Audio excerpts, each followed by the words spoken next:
Genre, je passais de tâche en tâche, je passais de faire de la méditation à faire 5 minutes de prospection, mais que des trucs qui servent à rien.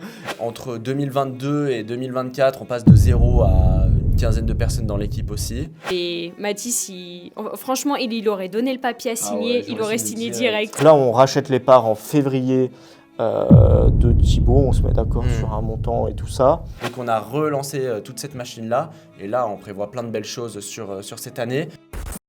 Hello à tous, j'espère que vous allez bien pour le deuxième podcast, le deuxième épisode de ce podcast. Aujourd'hui on se retrouve avec Maxence, comme d'habitude. Et Maëlys en plus. Yes. Salut Maëlys, tu vas bien? Salut, ça va et toi? Ouais, super. Donc, pour la petite histoire, sur le dernier épisode de podcast, là c'est le 3 ou 4e qu'on tourne, mais c'est le deuxième que vous allez voir, parce qu'on avait parlé de toute la partie, notre histoire, etc., même si Maxence s'en souvenait plus trop. Et derrière, on avait parlé de toute la partie business, mais toute la partie business a bugué, il y a eu un petit problème technique, donc on ne l'a pas mise en ligne. Donc là, l'idée c'est qu'on parle de tout ce qui s'est passé depuis 2019-2020, de toute la partie business. Et pour ça, il s'est passé pas mal de choses, même les voyages et compagnie. On est accompagné de Maëlys aujourd'hui. Donc Maëlys, je pense que la plupart des gens qui vont regarder le podcast te connaissent ou t'ont déjà vu ou tu leur as déjà envoyé 18 messages. Est-ce que tu veux te présenter rapidement? Yes. Qu'est-ce que tu fais là aujourd'hui avec nous? Qui est-ce que tu es? Alors, qu'est-ce que je fais? Donc, moi, c'est Maëlys, la Maille, petit surnom. Ouais, elle s'appelle la Maille. Je sais plus pourquoi. On vous expliquera pourquoi. Ouais, on vous expliquera. Donc la Maille, si on l'appelle la Maille, c'est normal. C'est son surnom. Voilà. La Maille, Au bureau, tout le monde l'appelle la Maille.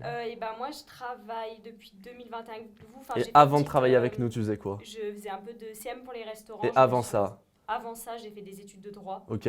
J'ai fait un an de droit, après je me suis lancée dans le CM Et pourquoi? pour les restaurants. Pourquoi t'as pas continué le droit? Parce que le droit, ça me plaisait plus du tout. Et après, je vous ai rencontré.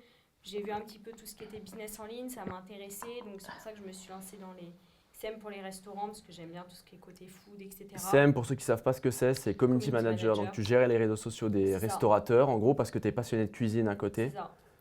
C'est ça. Et après, j'ai travaillé avec vous quand vous avez votre agence de communication. Ouais. Je faisais les posts, etc. Après, j'ai fait une pause. On a pu travailler ensemble pendant 6 mois. Et ça fait 1 an et demi que je retravaille avec vous. Je suis un peu le bras droit du mentorat. Donc Maëlys, la Maille, en gros, tu avais ton agence de com, tu as des clients à côté aujourd'hui que tu gères toujours, des restaurateurs, etc. Et en parallèle de ça, du coup, tu travailles avec nous en tant que bras droit et tu fais plein de choses sur le mentorat, mais même sur les différentes boîtes. C'est ça, tu as un peu de multitâche. Un petit peu, je fais un peu de tout. Et si vous recherchez un bras droit, la Maille est là. Ouais, elle est déjà pas mal prise, mais elle est là. Elle travaille déjà beaucoup, elle a beaucoup de clients. Comment est-ce que tu les as connus de base? Comment je vous ai connus de base? Pour un anniversaire, on avait une pote en commun. On avait une amie en commun, un anniversaire, et du coup on s'est rencontrés à l'anniversaire. J'ai rencontré Maxence. Maxence m'a envoyé un message, et aujourd'hui du coup je suis la copine de Maxence. C'est comme ça que je t'ai connue, et qu'après on s'est super bien entendu, et que voilà. T'es venue, Donc en gros de base tu es la copine de Maxence. C'est ça. Et tu as commencé à travailler avec nous, on t'a lancé un peu dans le business et il s'est passé plein de choses qu'on va raconter directement dans ce podcast. Tu as quelque chose à rajouter par rapport à ce qu'on a vu? Non. Est-ce que tu te rappelles de tout ce qu'on a vu sur le premier podcast? Pas du tout. Okay. On retour en 2020 quoi. Ouais. Et tu parlais de ton DUT GEA parce que j'ai re-regardé l'épisode avant de le poster. Là, il a été posté il y a quelques jours. Donc là, on tourne tous les podcasts le mardi, juste pour la petite histoire. 2020, du coup, pour la petite histoire, toi, tu lançais un projet de motivation un petit peu, si je ne me trompe pas, ou quelque chose comme ça, non, avec ton D2E? Non, ouais, j'étais en DUT GEA et donc je m'ennuyais un petit peu. Donc la deuxième année, j'ai fait un D2E diplôme étudiant entrepreneur en parallèle du DUT GEA.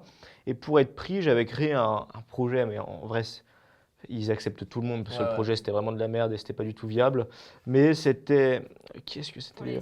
Non, c'était une entreprise qui, en gros, je sais plus de quelle manière, mais tu récupérais de l'argent pour faire don à des associations. Ah bon, t'avais fait ça? Ouais, c'était ça le projet, mais j'ai aucun sou quoi.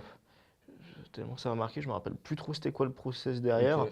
mais c'était pas viable, quoi, c'était pas rentable. Mais bon, ça m'a permis de faire un D2E et de me faire un peu passer un second diplôme, avoir le statut étudiant entrepreneur et Ok. donc accéder à des cours en T'avais pas plus fait un sur truc avec de la l'entrepreneuriat et tout. motivation, ils recevaient des Non, non, non. notifications pour motiver les gens? Non, non, Ah non. bon? Mais si, t'avais acheté mamotivation.fr à l'époque. Non, non, non, ça c'était. Non, non, ça j'ai rien fait avec ça. Il assume pas le projet. Non, non, vraiment pas. Ok, donc tu fais ça. Moi, en parallèle, parce que du coup, c'est là où je me suis un peu plus lancé. Ce qui se passe, c'est que je rencontre Thibaut en BTS communication. Lui, il veut entreprendre, etc. Moi, au début, je suis un peu moins dedans, mais j'ai toujours envie de faire des gros trucs. Et au fur et à mesure, donc on est de plus en plus potes, on lance notre première agence de com directement, 2019-2020. Et bon, là, on n'a pas trop de clients. En gros, on va prospecter, on faisait des sites web et on va prospecter un peu n'importe quoi. Enfin bref, N'importe comment. n'importe comment, on gère un peu n'importe comment, mais on savait. En fait, c'est ça qui est dur quand tu t'entreprends, tu sais ni quoi faire, ni où aller, tu sais, t'es un peu perdu, tu pars un peu dans tous les sens. Donc, on lance ce truc-là, ce qui marche moyen. Mais après, Bon, là, on vient de changer de micro. Encore un problème technique sur les autres micros. Décidément, ce podcast galère un peu. Normalement, c'est le dernier problème technique, on espère. une malédiction des micros. Donc, le son sera peut-être un tout petit peu moins bien, mais normalement, ça va le faire. Bon, on retourne où on en était. Je lance mon agence, j'ai pas trop de clients, pas du tout de clients même, parce qu'on faisait un peu n'importe quoi. Et on n'était pas guidé, pas formé, etc. À l'époque. Ouais, je me rappelle, vous aviez des gros objectifs avec Thibaut. Avec l'agence, Ouais, avec l'agence, tu me disais, ouais, mais c'est trop simple, on va faire 10 000 euros le premier Ah mois bon trop facilement. je me J'étais rappelle là, même bon, plus. Je me rappelle pas du tout de ça. un peu surréaliste, quoi. Bah, on a fait 0 le premier mois. Après, vous avez arrêté. Donc, ouais, on a arrêté l'agence parce que aussi il y a eu le confinement. Et ce qui s'est passé, c'est que bon, ça a été une opportunité de dingue, mais en fait, on allait prospecter en physique et il y avait plus de commerce à aller prospecter, ou en tout cas, ils étaient plus trop là. Donc, ce qui se passe, c'est que on se lance sur Instagram et moi, je lance une agence tout seul. Thibaut, lui, se lance sur la partie coaching. Pour ceux qui ne savent pas, Thibaut, c'était l'ancien associé, mais on en parlera. Et moi, du coup, je me lance sur la partie Insta et je lance une agence de com, en gros, où je gère les comptes Instagram de mes clients. Je fais de la gestion de contenu, etc. Sachant qu'à l'époque, donc s'ils ont suivi le premier podcast, sinon suivez-le, on avait la page LMMB Foot qu'on avait pas mal développée, donc on savait très bien gérer un compte C'est ça. Instagram. Donc je développe ça au fur et à mesure. Ce qui se passe, c'est que pendant tout le confinement, je développe ça. Et même vous compreniez pas trop ce que je faisais. Maïlis, elle se disait, mais qu'est-ce qu'il fout et tout. Je faisais que travailler, je sais pas si tu... Oui, et c'est là où tu avais racheté ta page Ouais, Devenons en plus. riches. J'avais racheté Tu un avais compte racheté ta Insta. page. Et même moi, je me disais, mais racheter une page, je sais plus combien tu l'avais racheté, 500 euros, c'était. ça me paraissait 500 ou 600 euros. énormément cher. Je me suis dit, mais mettre 500 euros dans une page Instagram, jamais j'aurais fait ça. Ouais, ça sert à quoi? J'avais pas compris le Ouais. délire. Après, tu travaillais beaucoup, faut le dire, mais Ouais, je faisais du un tout peu n'importe efficacement. quoi. Ouais, non, mais je travaillais pas passer des efficacement. heures à brasser de l'air, quoi. Mais au début, si tu sais pas quoi faire, c'est pour ça, pour moi, je vous invite toujours à être guidé. Mais si tu sais pas quoi faire, Bah, tu perds du en fait, temps tu pour perds rien. du temps et tu brasses de Ouais. l'air. Mais personne t'apprend ce qu'il faut faire. Donc tu perds énormément de temps, mais sans même le savoir. Parce que moi, je Ouais, pensais tu que fais j'étais plein, productif. tu fais à plein de l'époque. tâches inutiles. Ouais, ouais. Je me rappelle, je cadrais ma journée à 5 minutes près. Et, et genre, je passais de tâche en tâche, je passais de faire de la méditation à faire 5 minutes de prospection, mais que des trucs qui servent à rien. Et du coup, j'avais quand même des clients, hein, et je faisais quand même un peu de cash, genre 1500, 2000 avec mes petits clients, mais genre, ça tournait en rond, quoi, et j'aurais pu travailler 1 heure par jour, c'était pareil. Ah, bah, ça, c'est Et sûr. à l'époque, par contre, il y a un truc qui m'a énormément servi parce que eux deux, toi, tu as toujours voulu être entrepreneur, mais tu comprenais pas trop ce que je foutais. Toi, tu comprenais encore moins, je pense, Non, parce pas que du tu voulais pas du tout être entrepreneur. Ouais, non, tu non, n'étais non. pas dans ce monde-là.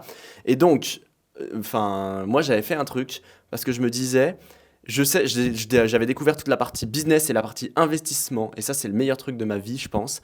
Et je sais pas si tu étais au courant, mais j'avais fait une courbe. Et en gros, je La m'intéressais. courbe des 1%. Ouais, je m'intéressais à un gars qui s'appelait Warren Buffett, tu connais, Oui. dans tout ce qui est investissement, etc. Et lui, en gros, toutes les années, il réinvestissait tout son argent et avec un rendement de 20% par an. Ça faisait une courbe exponentielle et il était devenu, c'est le 6e homme le plus riche du monde. Et moi, je me disais, putain, mais ce truc-là, des effets cumulés, c'est vrai que si tu as besoin de 1% par jour, mais ça fait pas une courbe linéaire, ça fait une courbe exponentielle, parce que 1% de 100, ça fait 101, mais après, Ouais. ça fait 101, quelque chose, et en fait, ça fait une courbe exponentielle. Et je me dis, mais la seule chose que j'ai à faire, c'est que tous les jours, je cherche à être 1% meilleur que la veille. Et du coup, j'ai tracé cette courbe-là que j'ai encore avec moi. Je la mettrai peut-être en screen là, si jamais. Et je me suis dit, mais en fait, j'ai juste... Parce qu'au début, vu que tu sais pas trop quoi faire, tu sais pas trop où aller, peut-être tu l'as jamais fait, donc tu sais pas, et tu as envie d'atteindre des gros objectifs, mais tu sais pas comment l'atteindre. Donc juste en suivant cette courbe, bah, je me suis dit, ça va être exceptionnel. Et j'ai gardé cette philosophie-là dans le business, de tous les jours évoluer, avancer de 1%. Et ça m'a énormément servi parce que ça te permet de tenir, même si tu sais pas trop où aller, quoi faire. Donc ça, c'était juste trop bien. C'est tous les jours évoluer de 1%, donc apprendre des nouvelles compétences, mais surtout mettre en place des nouvelles choses. Ouais. Parce que tu en as qui tous les jours apprennent 1% de nouvelles compétences, n'en font rien. Ça sert à rien. Mais ouais, c'est important ce C'est que le tu faire dis. Parce que c'est intelligemment, pas tous les jours apprendre de 1%, c'est évoluer. Donc c'est-à-dire qu'il y a des jours, tu n'auras pas besoin d'apprendre, mais tu auras juste besoin même de faire moins de choses. D'arrêter de faire des trucs cons. Par exemple, arrêter de côtoyer des gens qui sont ultra négatifs autour de toi. Et ça, c'est évoluer de 1%. En fait, la vision que j'avais, c'est que tu as ton objectif final qui est je veux gravir une montagne. Et tous les jours, bah, tu avances 1% de plus que la veille vers ton objectif. Donc le dernier jour, tu fais 70 km en un jour, quoi. Et ça, c'était ultra intéressant. Donc je continue avec ça et j'ai toujours quelques clients. Sachant qu'à l'époque, je faisais du community management. Donc là, c'était en 2020 quand je parle de ça. Donc je gérais des comptes Instagram et je prospectais pas trop, etc. Ce qui était un peu con parce qu'en fait, j'étais dépendant de mes clients. Mais les clients, ils venaient à moi parce que je faisais de la bonne qualité. Et en fait, ce qui s'est passé, et c'est ce qui se passe des fois pour des prospects qu'on a, c'est que je me reposais un petit peu sur ça. Mais un jour, il y a un gros client qui a arrêté son contrat et je me suis retrouvé presque avec pas grand-chose. Mais j'en parlerai juste après. L'idée, c'est que je lance tout ça, etc. Ça se passe bien. J'ai assez vite de gros clients. Donc, j'avais des clients des bijouteries. J'avais beaucoup d'entrepreneurs en ligne et des choses comme ça. Donc après, on reprend les cours. Moi, je reprends les cours du coup pour la rentrée parce que c'était plus le Covid ou je sais plus exactement. C'était la deuxième année là. Ouais, c'était la deuxième année. Et du coup, je continue ça. Par contre, je fous plus rien en cours parce que je comprends que ça sert à rien, que ce qu'on nous apprend, j'ai appris. Ça sert pas à rien. Ça dépend de tes études. Ça dépend de tes études. Mais nous, le programme avait 15 ans de retard. Ce qu'on m'apprenait, je l'avais appris tout seul. Et en plus, les profs osaient dire que j'étais condescendant ou que j'essayais de me mettre en avant parce que je savais les trucs. Mais je vais pas faire genre que je sais pas, tu sais. Et pour moi, ça servait pas à grand chose. En fait, t'apprends plus en étant seul et en passant à l'action. Enfin, être 7 heures par jour sur des bancs d'école, ça sert à rien. Enfin, ça sert à rien. C'est pas le plus optimisé, quoi. Ça dépend ce que tu veux faire. Ouais, bien sûr, mais c'est pas le plus optimisé. C'est pas le plus optimisé. C'est vrai que nous, on passait beaucoup de temps des fois à apprendre des choses qui sont pas forcément utiles. Tu t'en sers pas. Mais derrière, c'est quand même mieux de faire des études que rien foutre de ta journée. Bien sûr. Et ça t'apprend d'autres choses comme la discipline, non, mais etc. C'est mieux de faire des études qu'être là à jouer à Call of ou à la Play toute la journée, ça c'est sûr. Mais si tu veux apprendre par toi-même, tu peux apprendre beaucoup plus rapidement. Mais si tu veux apprendre par toi-même, tu peux apprendre plus rapidement. Et les gens se mettent une barrière. Mais c'est dur, il faut avoir une bonne discipline. Ouais, bien sûr. Mais les gens se mettent cette barrière-là de si je fais pas d'études, je suis con, entre guillemets. Et c'est marrant, les gens, ils se mettent cette étiquette-là. Nous, on a un gars qui fait le ménage au bureau. Il fait à peu près 6 000 € par mois parce qu'il fait des ménages tout le temps. Enfin, il travaille beaucoup. Il travaille énormément. Et lui, il dit je gagne bien ma vie pour pas avoir fait d'études. Mais en fait, il se met cette étiquette de j'ai pas fait d'études, donc c'est déjà énorme si je gagne 6 000 € par mois. Mais pour moi, ça veut rien dire. Genre, en fait, les gens, t'es conditionné dès ton plus jeune âge à te dire si t'as pas fait d'études, t'es pas bon pour la société. Ouais, en général, même moi, si mes études c'était top, j'ai appris des choses et tout, t'avais quand même un gros gap entre ce qu'on t'apprenait et la réalité du terrain, la réalité du travail. Bien sûr. Tu avais un fossé qui était énorme. C'est pour ça que pour moi, même les études, alors c'est dommage parce que tu as des gens un peu perdus qui viennent là un peu par hasard, mais les études qui sont en mode BTS ou Bac Pro, les choses comme ça où tu es tourné vers l'action, vu que tu apprends en même temps que tu passes à l'action, ça te permet d'implémenter ça et ça c'est intéressant. Mais du coup, c'est super dévalorisé. Maintenant, tu as l'impression que tu fais un Bac Pro, tu sais, c'est parce que tu as raté tes études. Alors que pas du tout. Ouais, alors pas du tout. T'en as plein, ils font des bacs pro, plomberie ou autre. Et en vrai, tu peux monter ta boîte de plombier, quoi. Tu peux faire plein de trucs. Ouais, non, mais c'est sûr. Mais les gens se disent c'est mieux les métiers alors dans un bureau, je sais pas trop quoi. Alors qu'en vrai, des avocats, là j'ai appelé une avocate il y a pas longtemps, mais pour moi, ils vont être remplacés par des chats GPT ou autres. Enfin, pas forcément, mais... Non, mais t'en as beaucoup qui veulent faire des... Il y en a beaucoup qui veulent faire des études comme avocat parce que ça fait bien, par exemple. Totalement. Et je pense qu'il y en avait beaucoup dans ton... Oui. Maëlys, elle a fait du coup des études de droit. Je sais pas si licence de droit, ouais. Une L1 de droit. Ça a été... on est assis toute la journée dans un amphi à écouter des profs parler, c'est très long. C'est très long, il faut vraiment être motivé, il faut vraiment aimer ça. Et de toute façon, dans la salle, on demandait qui c'est qui veut être avocat et les 3/4 voulaient être avocat, quoi. Ouais. Parce que ça fait bien, parce que ça fait bien et parce que aussi... c'est connu pour bien gagner sa vie aussi avocat. Alors que la plupart, ils gagnent pas énorme. Je pense que tu gagnes plus en étant plombier qu'en étant avocat. En moyenne, je pense que oui. Parce qu'il y a beaucoup d'avocats qui galèrent à trouver des clients. Et Ouais, on va pas rentrer dans ce débat-là. Ouais, non, mais on en reparlera après. Rapidement, là, l'idée, c'est que du coup, moi, je me suis à fond dans mon business, etc. Je sais plus pourquoi on en était venu aux études, mais je suis à fond dans mon business. Ça se passe bien, j'ai de plus en plus de clients et je dois refuser des clients parce que, pareil, je gère pas très bien. Et là, je me dis, putain, c'était bête parce que je refusais des clients alors qu'en fait, j'aurais pu gagner beaucoup plus si j'aurais été bien formé, si j'aurais bien délégué, etc. Et ce qui se passe, c'est qu'en fin 2021, j'ai un gros client qui m'apporte pas mal de mon chiffre et qui me payait, je sais pas, X milliers d'euros par mois. Et d'un coup, vu C'était qu'il quoi? gagnait C'était moins, 1005 ou un truc comme ça? 2000 par mois qui me payait. En gros, j'avais refusé plein de clients pour travailler avec lui et je faisais genre 3-4 000 à cette époque, ce qui était très bien, en parallèle de mes études. Et du coup, bah, ce client-là me décide, parce que ça marchait un peu moins bien pour lui, de passer de 2000 à 800 par mois. Pour Et le même travail. pour le même travail et même pour plus limite. Et là, je me dis, non mais attends, c'est de l'esclavage, autant que j'aille travailler à McDo.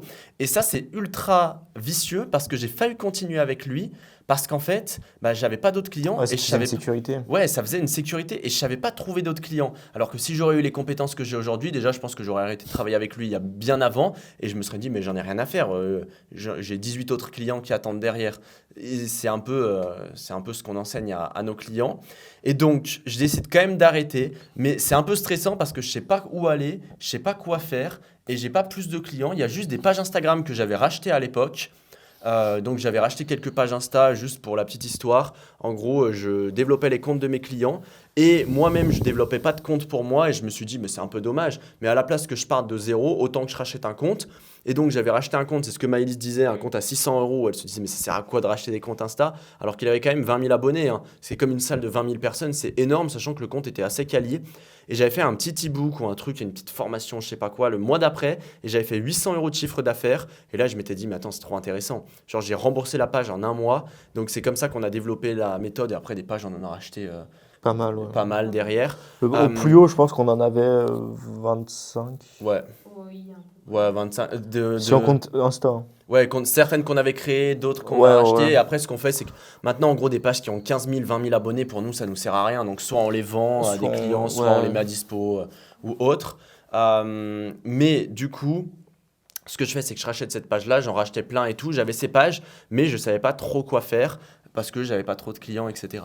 Et comme quoi, c'est ultra intéressant parce que à chaque fois que j'ai lâché un truc dans mon business, j'ai l'impression, genre, je sais pas, lâcher l'envie de tout contrôler en déléguant, lâcher ce client-là, bah, il s'est toujours passé de belles choses. Et le mois d'après, du coup, j'avais un gros client et j'avais fait 9 400 euros encaissés avec Brian à l'époque. Et du coup, il me payait pour plein de petits trucs, mais j'avais trouvé un autre client et j'avais quasi failli faire mon premier mois à 10 000 euros de chiffre d'affaires parce qu'il y a plein d'autres clients que j'avais refusés, je m'étais un peu bougé, etc. Et j'avais fait autant que les 3-5 derniers mois. Et là, je m'étais dit, putain, c'est trop bien. Et du coup, c'est à ce moment-là que tu es venu dans le business et que Maëlys est venue aussi Oui. dans le business. Si tu veux l'expliquer, tu t'en rappelles ou pas, comment c'était passé? Bah, on faisait encore nos études. Ouais, Bon, moi, je me rendais bien compte que ce projet que j'avais avec le DUT, là, c'était pas avec terrible. le D2E, c'était un peu de la merde. Mais bon, ça m'avait permis de rentrer dans le truc et tout. Et du coup, j'ai changé de projet et je me suis mis, en fait, on s'est mis sur la même chose. Hein. Ouais, On s'est mais mis sur la même chose. le truc qui s'est passé, tu te rappelles du début ou pas? Ah oui, tu me payais pour faire des posts. Non, c'était pas Pour, ça faire le avant. montage des Reels.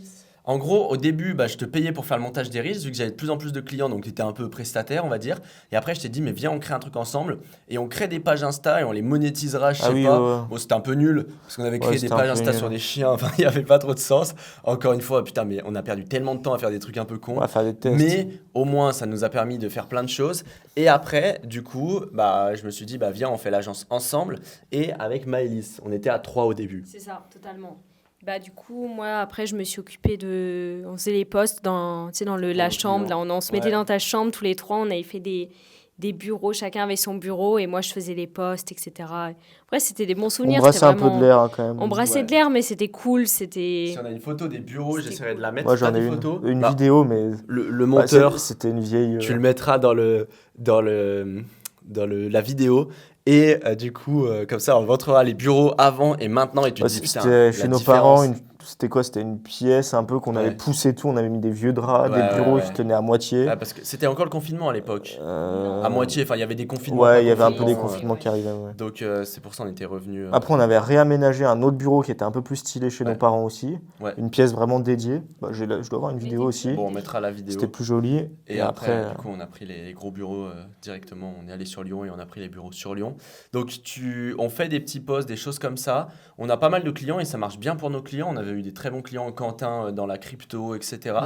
Et donc, on développe un petit peu tout ça. En parallèle, qu'est-ce qu'on fait? C'est là où on a fait nos premiers voyages ou pas? Non, pas encore. C'était en 2021. On était allé à Monaco aussi. Et Ah oui, je me rappelle, on se prenait un peu pour... Enfin, pour moi, c'était un peu la liberté. Et en fait, parce que moi, j'étais en études à Lyon et j'avais accès à tout le campus. Donc, parce que j'avais les clés, parce que j'avais un appart en gros dans le campus. Et j'ouvrais les portes et je faisais venir des potes et on travaillait dans une salle de classe, quoi, le week-end. Et du jour au lendemain, on s'est dit, putain, ça serait bien qu'on aille à Monaco, mais en 2 secondes. Et on a réservé les tickets et tout. Et en vrai, c'était assez intéressant. C'était les premières libertés, tu sais, c'était quand on bougeait, etc. Moi, j'étais allé à Aix-en-Provence vivre pendant 3 mois dans un bon appart et tout. Et c'était un peu le début, on va dire, de toute l'aventure. Donc, on était allé à Monaco. Ça, c'était assez stylé quand même. Quoi, Monaco?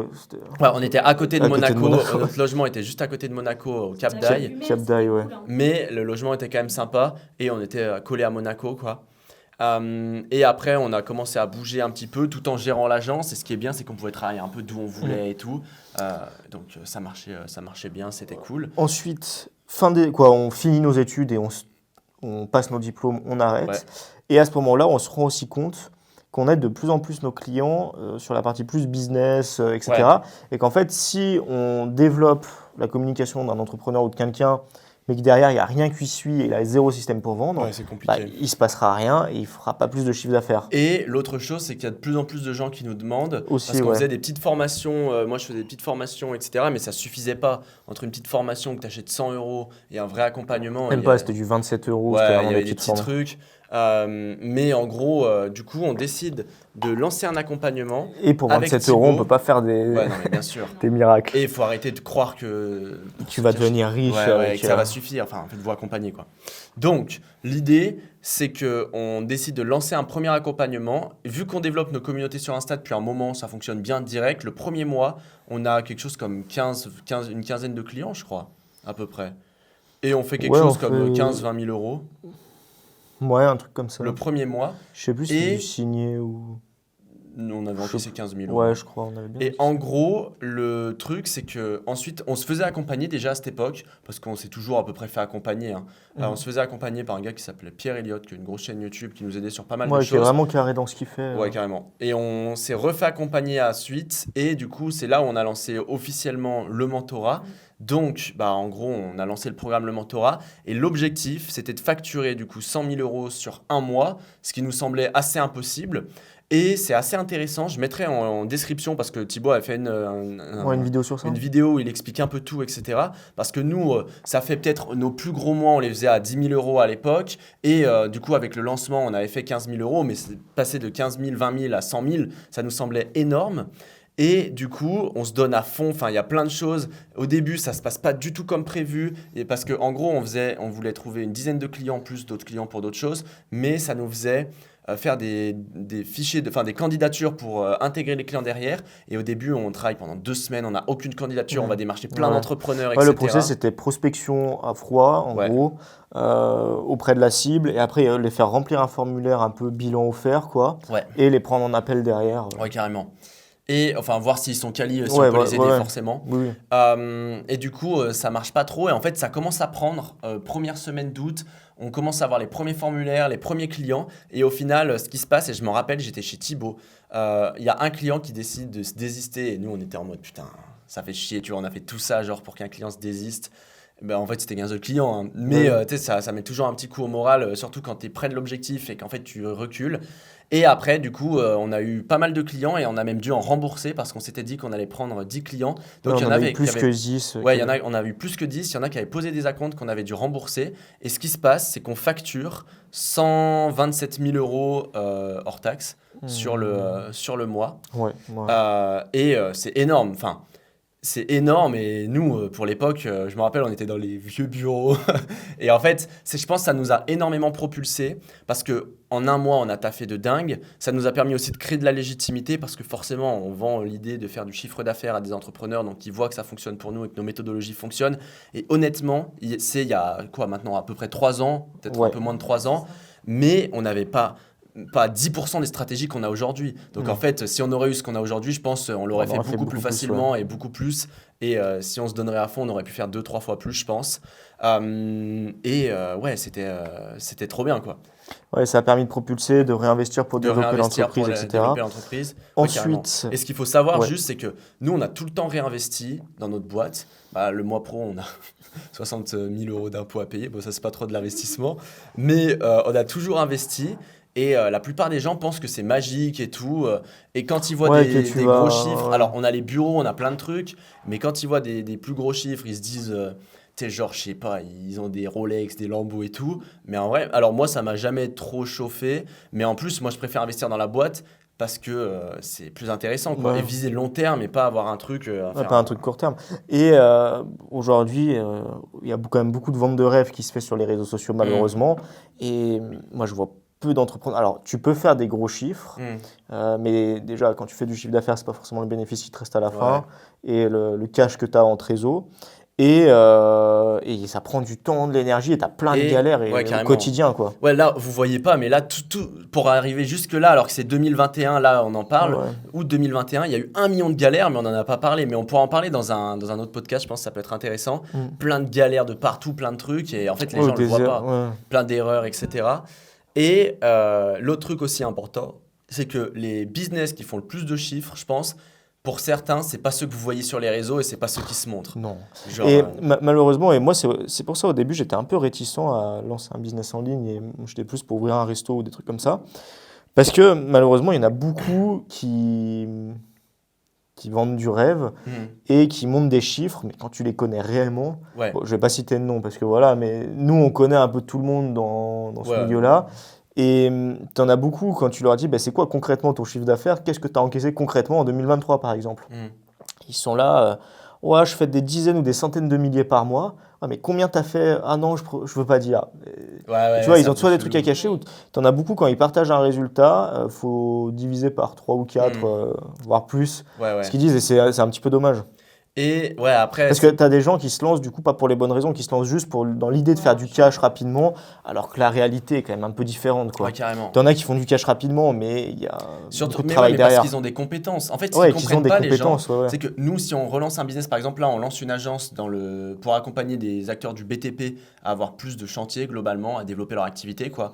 Et en vrai, la boîte, si on focus dessus, on pourrait la monter de 0 à 10 000, 20 000 par mois en très rapide, genre ultra rapidement, mais parce qu'on fait ça depuis 5 ans et on a l'habitude. Ouais, c'est ça. Et en fait, on a passé tellement de galères, on ne se lance pas de zéro, sans compétences, sans rien. Ceux qui galèrent le plus en général à développer un business en ligne, c'est ceux qui n'ont pas de compétences en termes entrepreneuriales, mais aussi qui n'ont aucune compétence à vendre, et donc qui vont un peu de business à la mode à business à la mode. Il faut lancer une agence. Ils lancent une agence de site web, mais ils ne savent pas faire de site web, ou quoi. Et ça, c'est... Ouais, carrément.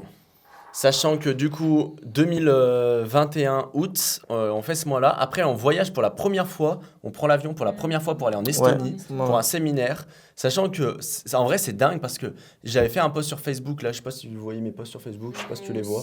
De temps en temps. J'avais fait un post sur Facebook pour expliquer que j'ai pris l'avion pour la première fois de ma vie en 2021. Et en fait, depuis, je pense... Alors, si je compte les allers-retours... Si je l'ai vu, ce post. En gros, je l'ai vu aussi. Je compte... où je saute dans une falaise. Où, en gros, je compte les allers-retours. Donc, pour moi, un vol, c'est un aller. Un vol, retour, ça fait 2 vols, quoi. Ouais. J'ai dû prendre l'avion, je pense, au moins, je sais pas, peut-être une 40aine de fois en tout.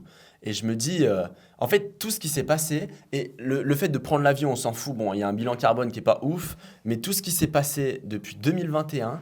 Moi, j'ai toujours l'impression que des fois, ça stagne, que ça avance pas assez vite, mais je me dis... quand tu prends du recul... En termes de compétences business en 2021, je me dis, mais on était cons, tu vois. Alors qu'en fait, on faisait déjà des bons mois et tout, et on était déjà plus avancé une bonne partie des gens. Mais en fait, quand tu prends du recul, il s'est passé tellement de choses. Et c'est pour ça, si tu fais en sorte d'avancer toujours dans la bonne direction et d'aller toujours vers tes objectifs, mais il peut que se passer de belles choses. et Ah, mais d'investir, d'aller de l'avant, de passer du temps, etc. Donc, Complètement. première fois, On voyage. prend l'avion, ensuite on voyageait quand même un petit peu, on est parti en Égypte, on est parti Ouais, mais ça, dans c'était pas mal bien de... après, ça. Ouais, ça, Parce c'était qu'on est bien allé après, ouais. une première fois en Estonie, ensuite on est allé en Croatie, ensuite vous êtes allé en Italie. Italie, moi, ouais, on j'étais avait pas fait là, un ça tour n'a rien à voir d'Italie. avec le business, là. J'ai pris l'avion, ouais. Ouais, mais c'est pour dire qu'après on était plus un peu en mode pas digital nomade, mais Ouais, on bougeait pas semi, trop. et on bougeait un peu partout, on travaillait un peu de partout et tout Ouais, ça. moi 2022, Donc on ouais, continue de développer la boîte, pour pas rentrer Carrément. dans les détails, en voyageant un peu, carrément, on fait pas mal de en visitant choses. d'autres choses. Et les voyages permettent aussi d'apprendre à fond. Ouais. Et après, on a un peu l'envie de se poser. C'est venu de prendre des vrais bureaux sur Lyon. Là t'as avancé beaucoup, là. Là, tu passes de 2021 à 2023. Ouais, Non, attends, on mais- est en quelle année, là? 2024? 2024. Ok. Ouais, mais non. on va pas rentrer dans tous les Bah, détails. En gros, pour faire très rapide aussi, comme ça, je pense que les gens aiment bien voir ce qui se passe entre-temps. Parce que, en fait, pour nous, on travaillait sur notre business, on pouvait le résumer comme ça, et on voyageait un Bon, on peu. faisait plein de choses, Mais ouais. il s'est passé tellement de choses entre-temps, le TEDx et tout. Et Ouais. du coup, Ah, mais c'était 2023. Oui. 2022, moi, je voyage beaucoup avec un pote qui s'appelle Étienne, que j'avais rencontré dans un café entrepreneur qui avait plein de business et patron, on comprenait pas trop ce qu'il fait. Et là, aujourd'hui, il a quand même il est focus, on va dire, sur un projet. Ça serait intéressant de l'inviter un pour peu un près podcast. focus. Ça serait intéressant de l'inviter pour un Intéressant. podcast parce qu'il a tellement d'histoires à raconter. Ce gars, je pense que c'est un des gars qui a le plus d'histoires à raconter. Et du coup, on voyage comme ça à droite, à gauche. Enfin, moi, je voyage à droite, à gauche, toi un peu moins.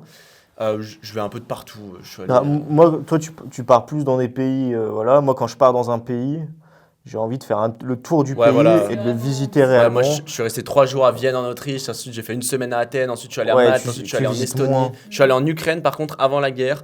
Et ça, c'était assez intéressant. Rien que l'Ukraine. Du coup, j'ai rencontré le coach sportif de Rihanna. J'ai rencontré un genre de ministre de l'économie. Je sais pas trop qui c'était. C'était dans le cadre d'un séminaire. Et vraiment, Non, c'était pas le trop- ministre de l'Ukraine. Ou je sais pas C'était un ministre. En gros, c'était un genre d'équivalent ministre de l'économie. Ok. euh, Et ouais, tout ça, on fait aussi pas mal de réseaux et on Ouais. découvre plein d'autres entrepreneurs Ouais, carrément. Parce que c'est un peu sur dans ces notre années-là. Et business. c'est ça qui nous a fait aussi évoluer à fond. Pareil, on se fait toujours accompagner du coup dans cette période. Donc on avance, en fait tout notre business, on évolue, il y a plein de choses qui se passent, surtout 2022. Il y a eu des éléments marquants sur 2022 ou pas? J'essaie d'y réfléchir. En fait, il s'est passé 1 million de Ouais, choses. il s'est passé mais- 1 million de choses, mais je pense qu'on peut avancer un petit peu Ok. pour. Donc Après 2023, ce on qui se continue passe, sur la lancée. on continue sur On la commence lancée. à avoir envie un peu de se poser. Et à force de rencontrer du monde, on crée des événements gratuits aussi sur Lyon. On en fait d'ailleurs toujours. On rencontre quelqu'un de fil en aiguille qui était au lycée avec nous, qui Ouais. nous dit on organise un TEDx à Rennes, à l'autre bout de la France, et qui nous invite à participer à deux à ce TEDx. Sachant que TEDx, pour la petite histoire, c'est assez chaud d'être invité. C'est ça. Parce qu'en fait, Et invité à deux en même temps, il y a très très peu de TEDx Ouais, à ouais. deux. parce que sur tu scène. peux être invité pour... Genre, tu peux payer pour avoir des interviews BFM TV, Forbes et tous ces trucs-là. Mais TEDx, tu peux... Bah, en vrai, c'est intéressant, ça s'appelle du publi-reportage. Ouais, ça c'est peut intéressant, créer mais de la t'en- notoriété. Moi, ça En fait, m'énerve. ça dépend comment est-ce que tu le vends. comment tu le vends. Moi, ça Mais- m'énerve de voir des gens. Ouais, j'ai été interviewé par Forbes. Bah non, t'as juste payé pour être Ouais, sur ouais. Forbes. Donc, on se fait interviewer directement Enfin non, c'est pas interviewer. Quelqu'un nous Bah, on invite se pour un fait, ouais, on TEDx. se fait inviter au TEDx. Et on le sujet du s'entraîne et tout TEDx, ça. c'était l'ambition. Et c'était un exercice de dingue parce que TEDx, quand même, c'est sympa. Et du coup, on avait pris pareil. On s'est pas dit on va le préparer à l'arrache. On s'est fait aider. On a pris un coach en prise de parole pour le Qui faisait un TEDx. peu du théâtre et du coup Qui faisait du c'était- théâtre ça aussi. nous a appris plein de choses qu'on réutilise aussi au quotidien. Carrément. Et ça, c'est que des compétences qui servent même dans la vie de tous les jours et à être plus à l'aise, etc. Alors que moi, je sais pas toi, mais moi, je détestais être à l'oral, passer devant des Au gens. début, ouais. Ouais, je détestais ça. Et donc, ouais, on fait ce TEDx là sur. C'était quoi? C'était comment casser les normes permet de nous. libérer son Mais ambition. on mettra la vidéo mettra le TEDx lien. en vrai, description l'histoire, aussi. Ce qui est un peu chiant avec ce TEDx, c'est que c'était un peu filmé n'importe comment. C'était Ouais, un peu fait à l'arrache. C'était une asso étudiante qui Parce que organisait. c'était une asso C'était étudiante. Ça TEDx reste et Cameroun, je crois. Ouais, une université. Ça reste ultra intéressant parce qu'on a fait un TEDx, mais c'est... Ouais, l'organisation, mais on en reparlera peut-être plus tard ou dans Ouais, une autre ouais. vidéo. L'organisation était un petit peu désastreuse. La vidéo est pas D'ailleurs, ils nous dingue. doivent 500 €, c'est fumé. Non mais, donc la vidéo est pas dingue, quoi.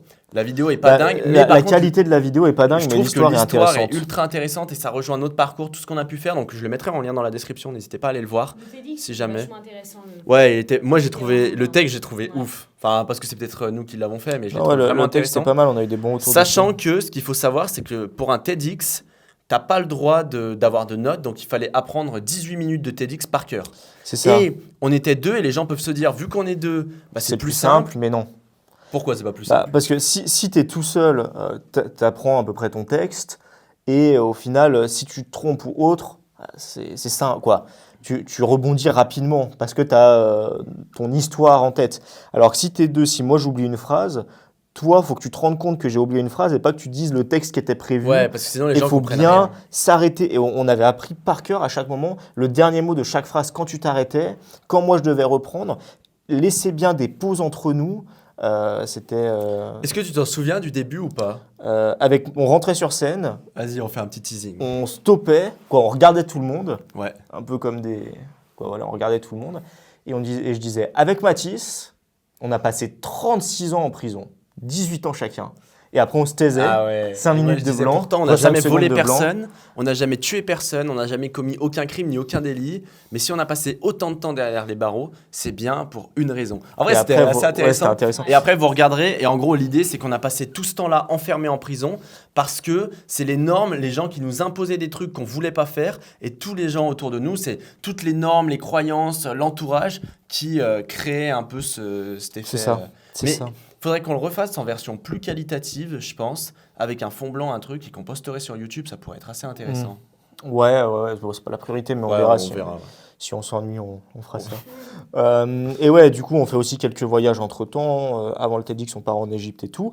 Et juin, en même temps que le TEDx, on se- Juste, je Ouais. reviens sur Vas-y. l'Égypte rapidement avant. Égypte, c'est une sacrée dinguerie. Pareil, j'ai fait un vlog. Vous pouvez retrouver pas mal de voyages, mais je mettrai le vlog pour ceux qui s'intéressent dans Bon, il la était pas ouf ton description. vlog, hein. Bon, ça va en vrai. C'était pas le meilleur. C'était pas le mieux. C'était pas le meilleur, mais il était Il correct. était correct.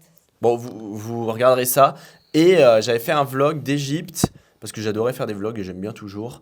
Mais l'Égypte, c'était quand même une sacrée dinguerie, mais vous retrouverez tout sur le vlog. Et moi, j'étais parti 3 fois à Prague, et Prague, par contre, c'est trop bien.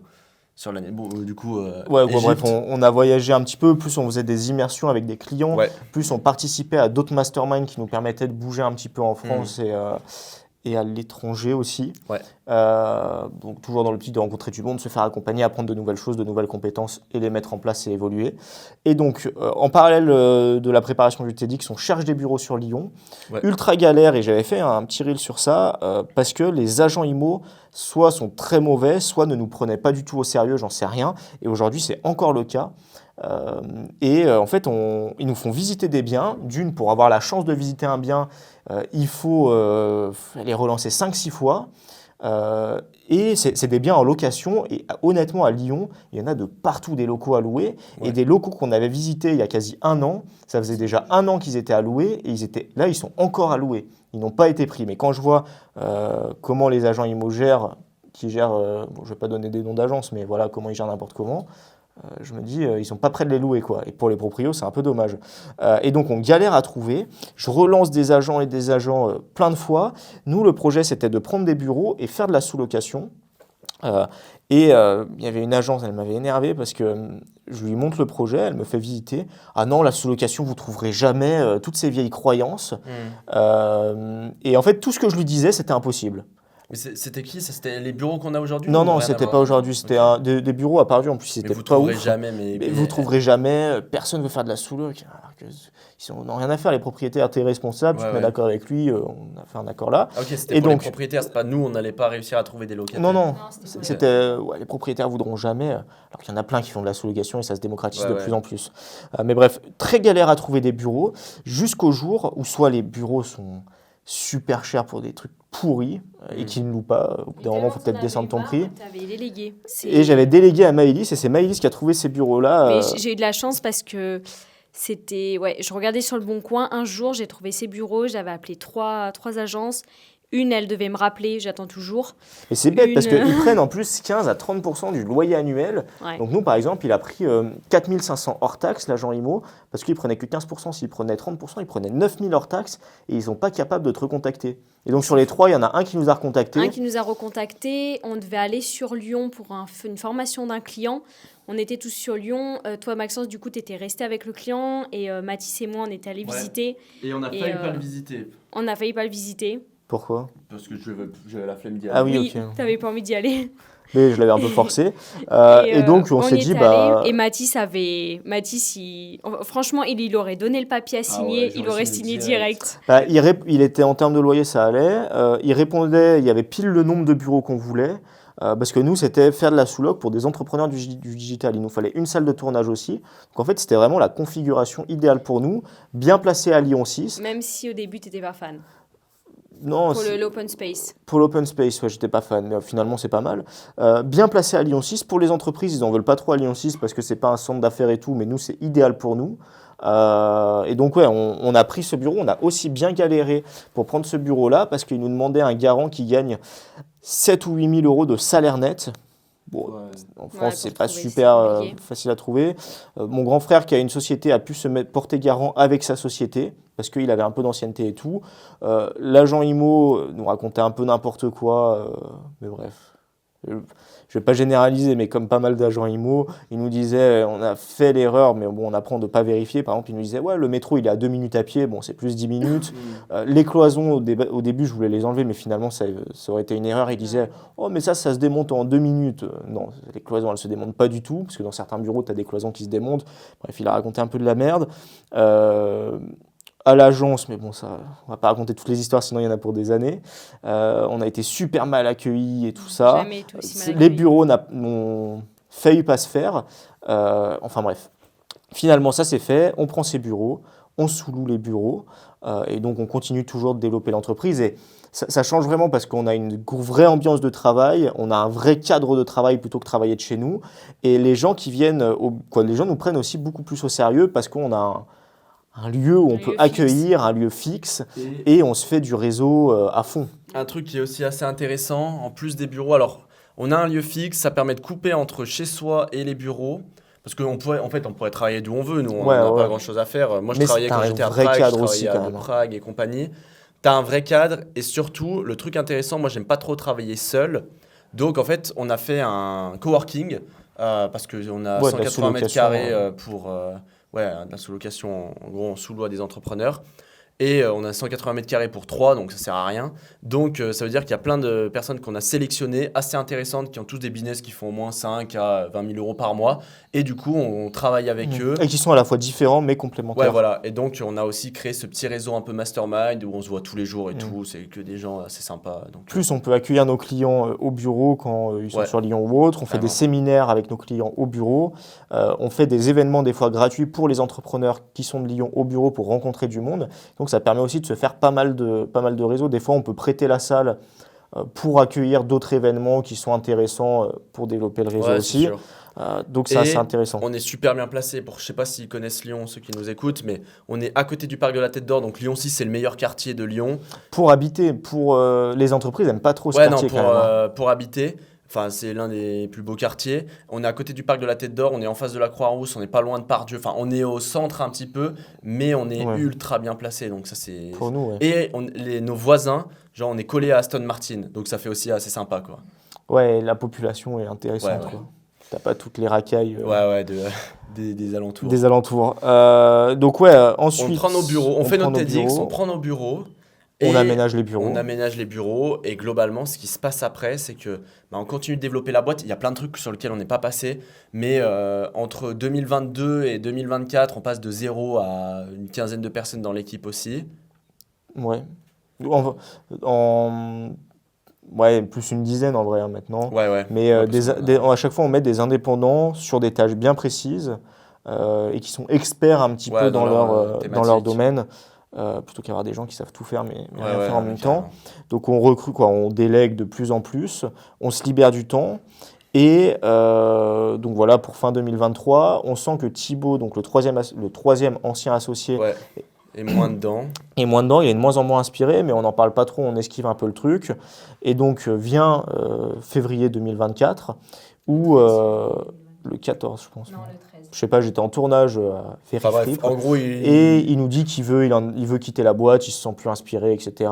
donc on lui rachète ses parts Donc on lui rachète ses parts et maintenant on est associé à 50-50 avec Mathis. On remet un coup de boost à la boîte parce que ça avait un peu stagné. En gros, ce qui s'est passé, c'était un peu en décroissance. ouais, parce vu qu'il n'y avait plus de vision et vu qu'on savait plus trop où aller, bah en fait on faisait les trucs pour dire de les faire, mais il y ouais, avait tout pas le monde trop un peu allait dans tous les sens, il n'y avait pas de ligne Il n'y a directeur. jamais eu de communication non plus trop entre vous. Vous avez jamais osé, vu que c'était un ami quand même de base, vous entendez quand même très bien avec lui. Ouais, on se disait c'était une période. C'est une période, il n'y a jamais eu trop de communication, vraiment se parler, qu'est-ce qu'il y a, pourquoi t'es plus dedans, etc. Ouais, Donc ça aussi, ça a fait... Ouais, ça c'était une erreur de notre part. Hein, en Ouais, vrai. c'était une erreur. C'était une erreur. Mais bon, on donc, apprend en faisant des erreurs. Donc là, on rachète les parts en février de Thibaut. On se met d'accord sur un montant et tout ça. Sachant que la boîte dépend encore un petit peu pas mal de nous. Donc on rachète ses parts et après on remet un coup de boost, là ça continue, ça commence à bien se redévelopper. On a repallié à tous ces mois un peu de flou, on allait un peu dans tous les sens. En fait c'est dingue. Vas-y. Vas-y. Non, je disais c'est dingue quand tu apportes de la clarté. En fait directement on a reboosté le tout, on a restructuré l'équipe, dégagé ceux qui servaient à rien, repris des personnes assez qualifiées, bien expertes sur leur compétentes, domaine. Ouais. Et du coup, on en parlera peut-être de la délégation parce qu'au bout d'un moment, en fait, tu n'as plus de valeur. Moi, la valeur d'un entrepreneur, elle n'est pas tant dans ce que tu crées, elle est dans tes compétences et ce que tu crées, mais elle est aussi dans ta capacité à t'entourer d'une bonne équipe et à être un peu un bon chef d'orchestre. Donc, on a relancé toute cette machine-là. Et là, on prévoit plein de belles choses sur cette année. On a pris des participations aussi dans certaines boîtes de nos clients. Donc, ça, c'est encore en cours. Ouais. C'est un peu le début, mais on développe le mentorat et on n'a pas pour, maintenant que le démentorat se développe assez bien, etc., on n'a pas pour vision de rester focus sur une seule boîte, mais on veut créer Surtout que vu qu'on a délégué, il n'y a pas des millions de choses à faire. En fait, la boîte tourne et on est dans un milieu qui est quand même bien concurrentiel et dans d'autres milieux un peu moins concurrentiels, avec les mêmes stratégies, on pourrait faire des dingueries en quelque sorte. Et donc là, on est en train de prendre des parts dans une boîte avec une personne qui est au bureau, dans une agence aussi de communication, parce qu'on a plein de personnes qui nous demandent et qui viennent à nous pour qu'on puisse gérer leurs réseaux sociaux. Donc autant avoir un endroit où on peut les renvoyer et créer un truc bien quali, où on peut les aider à fond à des tarifs abordables, etc. Et puis, voilà. On a Créa Pro, notre logiciel. On a Créa Pro aussi, l'outil pour aider ceux qui débutent un peu plus. Donc là, on a, dans quelques mois, on aura 4 boîtes sur ça. Ce qui est assez intéressant aussi, c'est que nous, notre job, c'est d'aider des entrepreneurs à se développer. Donc en fait, autant développer la boîte dans certains cas pour nous, parce qu'en fait, elle nous appartient. Parce que du coup, on a une participation et l'entrepreneur, du coup, si la boîte, elle fait avec l'entreprise de BTP, l'idée, c'est de la monter à 100 000 € par mois assez rapidement. En fait, autant avoir une partie de ça et que la boîte soit revendable, qu'elle vale plusieurs millions, qu'on puisse la revendre. Ouais, avoir 30 ou 40% de ça, que avoir rien du tout. Plutôt que d'aider un client à le faire, parce qu'en fait, les compétences, on les a et on a aidé tellement de clients à faire tellement de dingueries. Si on aurait fait ça depuis le début, mais bon, ça c'est des projets qu'on prend en compte-gouttes. Là, on en acceptera plus, je pense, dans les mois à venir, parce qu'il faut qu'on se concentre sur ça. Et on n'accepte pas n'importe qui, parce que des fois, tu as des mecs qui ont zéro compétence, qui se lancent. Ah ouais, mais aidez-moi et je vous donnerai des pourcentages plus tard. Bah non, ça marche pas comme ça. Ouais, en plus, on en a rien à faire. Il y a quand même une idée du marché. Les gars avec qui on s'est c'est des gens qui sont carrés, qu'on s'entend bien avec eux. Et qui faisaient déjà, pour certains, quasi 10-15 000 € par mois. Et nous, on vient pour le booster. Pour booster le tout, quoi. C'est ça. Donc là, c'est un petit peu la vision des prochains mois. Continuer à développer le mentorat correctement, continuer à développer le chiffre d'affaires aussi, la rentabilité, etc. Et développer ces boîtes. Réussir à créer une bonne commu aussi, parce qu'en fait, ça va nous servir pour tous nos projets, que ce soit pour trouver des clients pour le mentorat et pour aider plus d'entrepreneurs à développer leur activité, pour trouver d'autres projets par la suite, pour faire plein de choses. Et ça, c'est trop bien. Exactement. C'est ça. Est-ce qu'il y a des points sur lesquels on n'a pas rebondi ? Parce qu'en fait, il y a des points... En gros, 2022, on commence à déléguer pour faire simple et à avoir une plus grosse équipe. On fait pas mal d'erreurs, pas mal de trucs, mais ça nous permet aussi de passer un step de dingue. Et puis, je pense qu'on a fait un bon petit tour, un bon petit résumé. Et si certains ont des questions précises sur certains points, posez-les en commentaire et nous, on fera des vidéos, des reels, des podcasts ou autres pour répondre à ces questions précises. Carrément. Yes. Et bah écoutez, j'espère en tout cas que ce second épisode de podcast vous a plu. Si c'est le cas, n'hésitez pas à vous abonner, n'hésitez pas à liker directement. À nous laisser des commentaires. Ouais, laissez-nous des commentaires en vrai pour poser toutes vos questions, comme ça c'est super. Et n'hésitez pas, et même nous, en fait, nous on partage notre histoire, mais on la vit au quotidien, donc on voit pas trop, on n'a pas trop ce miroir et cette prise de recul. Même Maëlys, elle est avec nous depuis des années, donc on n'a pas trop cette prise de recul là, de savoir qu'est-ce qui pourrait trop intéresser ou sur quoi on pourrait rebondir. Parce que là, en fait, Mais le but, en tout cas, c'est de partager en étant le plus transparent voilà. possible et pas en vendant du rêve et en racontant n'importe Totalement. quoi. J'ai Ouais, fait carrément. 300 000 le mois dernier alors que tu as fait 300 000 de contrats signés ouais, non, mais en c'est sûr. 150 fois, quoi. Mais il y a aussi de ça et aussi comprendre un petit peu ce qui se cache derrière le business. Parce Ouais, que la ouais, plupart ouais. des gens voient l'aspect business, l'aspect compétence, stratégie, mais ils savent pas trop ce qu'il y a derrière. Donc c'est pour ça on peut parler de tout et de n'importe quoi, même des trucs hors Ouais, en business. vrai, on n'a c'est, rien vraiment à cacher, hein, on s'en c'est, fout. c'est intéressant. Ouais. Donc n'hésitez pas, si jamais, même je sais pas, tout, genre les relations dans le business, comment est-ce que ça se passe, parce que vous êtes ensemble, enfin vous êtes en couple, nous on est frères, bah du coup je sais pas c'est quoi notre relation, on est beaux-frères, non on est rien. Ouais, on est rien pour l'instant. Ok, bon, on sera peut-être un truc un jour, beau-frère, belle-sœur ou je sais pas quoi, et on peut se dire que c'est le bordel, mais en fait non, moi je trouve que c'est beaucoup plus intéressant de travailler avec des gens de ta famille ou avec qui tu connais, parce qu'en fait tu sais déjà comment ils fonctionnent, donc c'est beaucoup plus simple, même pour parler, etc. Donc, bref, posez toutes les questions que vous voulez. Nous, on se retrouve très vite dans le prochain épisode, donc samedi prochain, avec Maxence qui a déjà été tourné, où on parle C'est ça. des gens qui réussissent versus les gens qui Ah oui, échouent, oui. la différence entre les deux. Et n'hésitez pas à vous abonner. On se dit à très vite. C'était Mathis, Maëlys, Maëlys. La maille. la maille Bye. et Maxence. Maxence. Et si jamais la maille vous envoie un message, vous pouvez lui dire merci. Vous la pouvez maille. l'appeler la Vous maille, pouvez l'appeler la pas de maille. souci. Ça va. Ciao à tous. À bientôt. Ciao. Ciao.